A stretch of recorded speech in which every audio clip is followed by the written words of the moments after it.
Back from the holidays, I've got your energy story for the second week of January 2026, and Happy New Year to all. Today we're going to focus on the issue of offshore wind. No energy industry arguably suffered more in 2025 than offshore wind. It sat squarely in the middle of the crosshairs of the Trump administration, which seemingly came up with every possible rationale to cripple that industry. Barely back in office, President Trump on January 20th of last year issued an executive memorandum with the short title, quote, "Temporary withdrawal of all areas on the outer continental shelf from offshore wind leasing and review of the federal government's leasing and permitting practices for wind projects," unquote. That memo directed federal agencies to suspend issuance of any permits, leases, and other authorizations required to develop and operate both offshore and onshore wind energy projects, pending a wide-ranging assessment of federal wind leasing and permitting practices. Unsurprisingly, 17 states and the District of Columbia filed suit claiming that the action affected their ability to lower energy costs and reduce greenhouse gas emissions through wind energy generation. They won, with a circuit court judge ruling that the executive order was, quote, "arbitrary and capricious," unquote, on multiple grounds, including the failure of the Department of Interior to offer a reasoned explanation for its rapid about-face from the decades-long practice of issuing wind permits. The DOI had also previously gone after Ørsted's Revolution Wind project with a stop work order in September of 2024, citing national security concerns that it failed at that time to specify. However, DOI Secretary Doug Burgum cited underwater drones, stating, quote, "People with, bad ulterior motives to the United States would launch a swarm drone attack through a wind farm. The radar gets very distorted around detecting if you're trying to have, detect and avoid if you've got drones coming," unquote. The effort failed, with the federal judge in that case deciding in favor of developer Ørsted, noting that the DOI did not provide any actual findings. Undeterred, the DOI in December issued a new set of stop work orders impacting 5 major East Coast offshore wind farms in various stages of development, with some nearly completed. The Department of Interior this time justified the action by claiming that the projects created unspecified national security risks.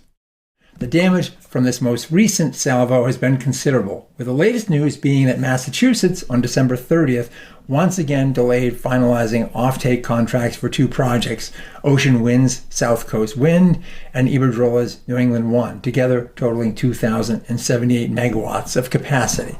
Those 2 projects had emerged as winners in an earlier joint Massachusetts-Rhode Island solicitation, but since that time have been unable to finalize offtake agreements. In this latest delay, lawyers from the contracting evaluation team cited, quote, "ongoing uncertainty caused by federal activities." So the wind developers are back in court, but each delay bleeds them further.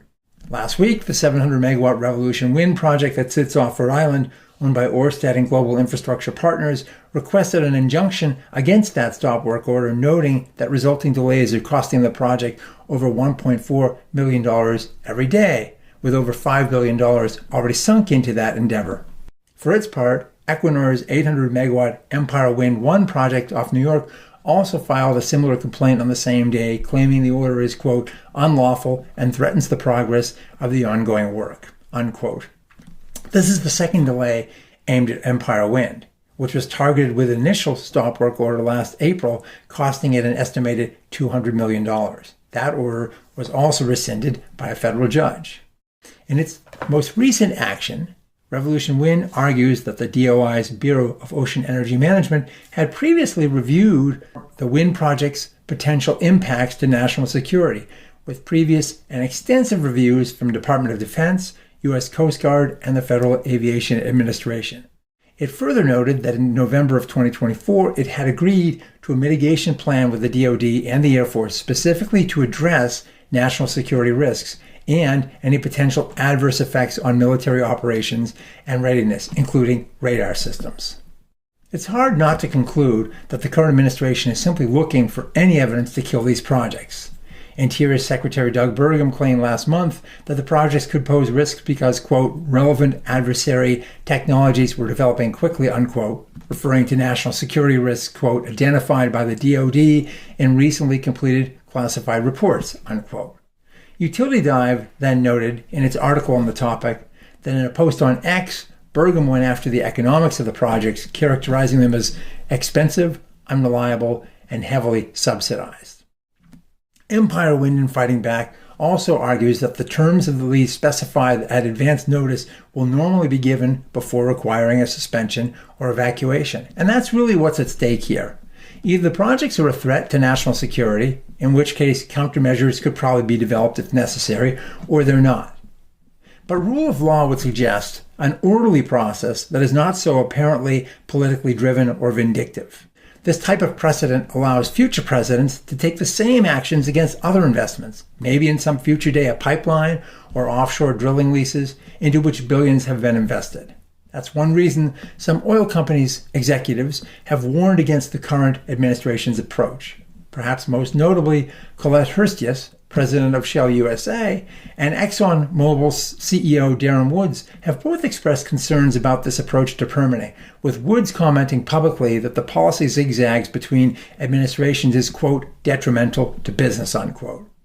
It's hard for any business with long-term horizons to plan and make capital allocations over these time frames if the masters of the game keep changing the rules in such an apparently arbitrary fashion. If the next time you pass go, you end up owing $200, you'd be wise to cash in your railroads, utilities, sell your hotels on Boardwalk and Park Place, and leave. Well, that's all for this week. Thanks for watching, and we'll see you again soon.